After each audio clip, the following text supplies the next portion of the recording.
চোখ আমাদের অমূল্য সম্পদ। গ্রীষ্মে প্রখর তাপ এবং ধুলোবালির হাত থেকে চোখকে কিভাবে ভালো রাখবেন সেই সম্পর্কে খোলামেলা আলোচনায় চক্ষু বিশেষজ্ঞ ডক্টর অরূপ বোস। আজ দেখুন শেষ পর্ব। দ্বিতীয় যে জিনিসে আসা যাক, সেটা হচ্ছে যে এই সময় যে রেনুর জন্য অ্যালার্জি হয় এটা কিন্তু অত্যন্ত কমন। সুতরাং যখনই আপনারা বাইরে থেকে ঘুরে ঘরের ভেতর আসছেন, এসে একটুখানি পরিষ্কার খাবার জল দিয়ে চোখটা ধুয়ে নিন।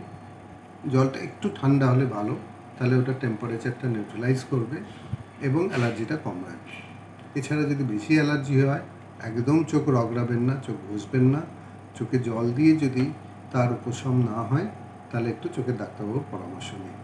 সেখানেও আমি বলবো, আপনি যদি একটা সানগ্লাস পরে বাইরে বেরোন, তাহলে কিন্তু এই যে অ্যালার্জেন্স উড়ে বেড়াচ্ছে সেগুলো চোখের ওপর বসবে কম, তাতে কিন্তু অ্যালার্জির সম্ভাবনাও কমে যায়।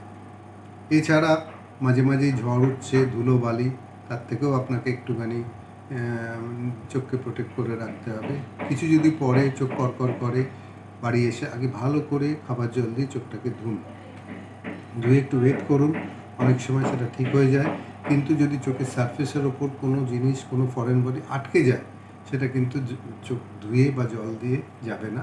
সেক্ষেত্রে আপনাকে একটু ডাক্তারবাবুর পরামর্শ নিতে হবে, ওটাকে রিমুভ করে দিতে হবে, ওটা ফেলে রাখবেন না। এবং চোখে কোনো বাবরি থাকলে, চোখ করকর করলে একদম চোখ রগড়াবেন না। চোখ রগড়ালেই কী হবে, বাবরির ওপরে, মনির ওপরে ঘষবে এবং ঘষে মনির ওপরে স্ক্র্যাচ করে দেবে, ইনফেকশন